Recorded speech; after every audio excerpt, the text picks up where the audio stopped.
ever outgive the Lord because it just keeps expanding. It says, he scattered abroad, he gave to the poor, his righteousness endures forever. Now he who supplies seed to the sower and bread for food will supply and multiply your seed for sowing and increase the harvest of your righteousness.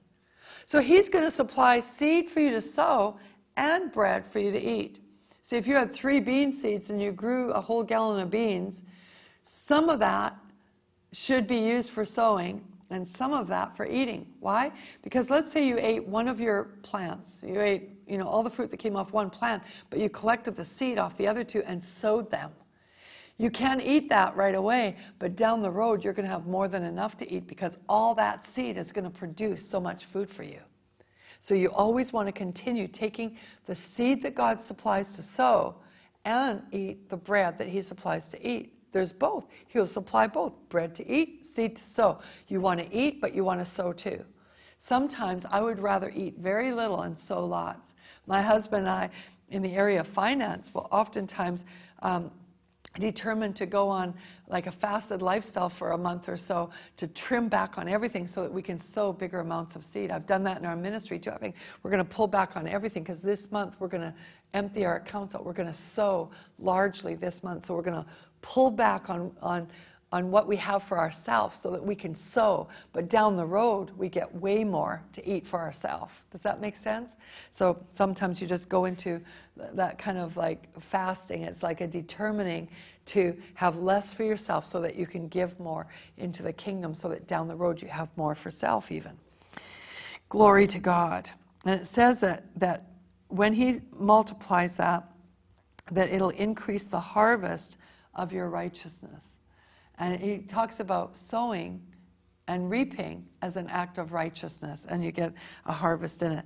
And it says, and you will be enriched in everything for all liberality. When you have a liberal spirit, you get enriched in everything for all liberality. Have a liberal spirit. You get enriched in everything. What's the opposite of a liberal spirit? A withholding spirit. I've known people over the years that have had withholding spirits. When you walk in a withholding spirit, the heavens withhold over you as well. Why? It just goes together. Whatever you choose in life, whatever you choose on earth, you can have from heaven. If you choose to withhold in the earth, heaven will withhold. If you choose liberality in the earth, heaven will be liberal towards you. And you'll have abundance and copious amounts of blessing. It says, for the ministry, you will be enriched in everything for all liberality, which through us is producing thanksgiving to God. When you're a liberal person, a generous person, do you know it produces thanksgiving to God? It produces worship in the earth because people are thankful for the blessing of goodness. And you live in the goodness zone. That's what sowing and reaping does. And it's the same, not just with finance. What if you want more friends? Sow friendship. I like sewing out my wardrobe. I sew my wardrobe out all the time. Every month I'll give away clothes, and I empty out my full wardrobe almost about twice a year. Just keep a few items that I have to wear in the next few weeks over that time for ministry engagement. And then I inevitably watch more clothing come in. I have such a flow of clothes going out because I love having new ones coming in.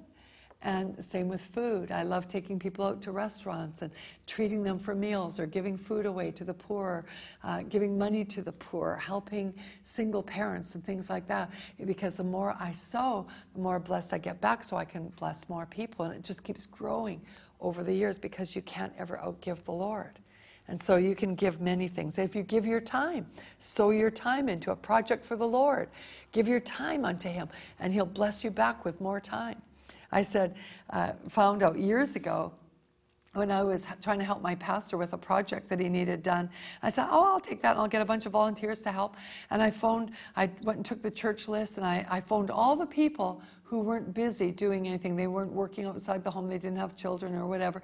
And I knew they had time. So I phoned them. I said, the pastor needs our help right now to do this and that and the other. Could you help? And every single one I called said, I'm sorry, I don't have time.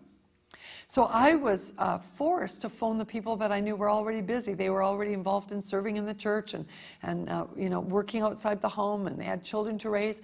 And I said, Pastor needs your help. And I was kind of embarrassed about asking them. Do you know that every single one of them that I called, they had time?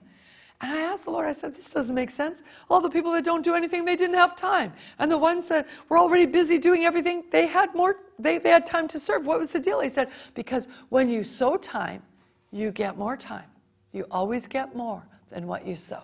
And he said, if you want to find people that can give you time, you just go right away and ask the busy people, because they have time available because they've sown it. Isn't that amazing?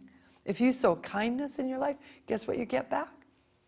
If you sow cruelty, guess what you're going to get back? If you sow judgments, guess what you're going to get back? It's the law of sowing and reaping. If you sow love to God, what are you going to get back? If you sow your love with all your heart, with all your mind, and with all your strength into His presence, what's going to come back upon you? If you sow love to your neighbor and treat them as yourself, and you bless your neighbor, what's going to come back upon you? You see how to live the abundant life? It's so easy. The law of sowing and reaping. That's how you can step into the portal, into the chamber of a life full of godly prosperity. More than enough. Heaven's blessing. A life of prosperity by continual, perpetual sowing and reaping. Sow by faith and reap by faith. If you've been sowing for years and you haven't reaped yet, a farmer doesn't look at his field and expect it to come in by himself. He just goes out and gets his sickle, and he goes in and brings in that grain. You go out and put a demand on that seed that you've sown and said, I'm going in with my sickle now, and by faith I call in that which I've sown. I'm calling in my harvest. Harvest, come forth. If you've been out preaching the gospel out there on the streets and to your neighbors and you've got family members that aren't in the kingdom yet, you put a demand on that promise. Say, God, I've sowed the gospel into others. I'm believing that my family, my children, my unsaved relatives, that they're going to get sown into with other people, ministering to them. If you've led people to Christ and you've sown the gospel and sown the life of Christ into them, say, I now reap the life of Christ inside my family members that I love. See how it works? But you got to get tenacious and sow in faith and in love and reap in faith and love. The law of sowing and reaping. It's a kingdom law. It works for all the people, all the time, and it's going to work for you. Lord, give my friends the blessing of the law of sowing and reaping. If you want a good ministry to sow into, we have lots of projects. We have lots of ministry outreaches. We go out and we minister to the unsaved, and we minister to the sick and the dying, and we minister to the bound in prison, and we minister to the poor and the suffering and the orphans, and we minister to the body. We minister to the unsaved, and we love doing it. And we love doing it as a team. We love doing it together with the body of Christ, everyone putting all their pieces together. So if you want to sow financially into the ministry, we would take that seed and we would sow it out into the needs of the kingdom. When you sow, make sure that you sow into good ground. Jesus talks about that in the parable of the sower. He said the sower sows the word. And he talks about the different kinds of ground, that there's hard ground, there's, that hard ground that just the seed goes on the surface and then doesn't grow. There's the thorny ground, and there's the rocky ground, and all the different kinds of ground. And the Lord says, but he who sowed in the good ground, the fertile ground, then he reaped 30, 60, 100-fold return. We want you to reap from sowing in good soil. Many people testify, our partners, when they sign up, they testify of having miracle provision in their life because they come under the blessing of this ministry. When people have sown into this ministry, they said they have miracle breakthroughs afterwards. It's because it's good ground and because we as a ministry have faith for the blessing of God's people who sow. We live it. We don't just talk it. We live it. And so it doesn't have to be us, but I would suggest right away acting on this word and going sowing some seeds somewhere. If you do want to sow into our ministry, you can go right online, xpmedia.com, and just go and sow your seed online or phone the toll-free number. But just sow somewhere and sow something for the glory of God and see prosperity fill your life.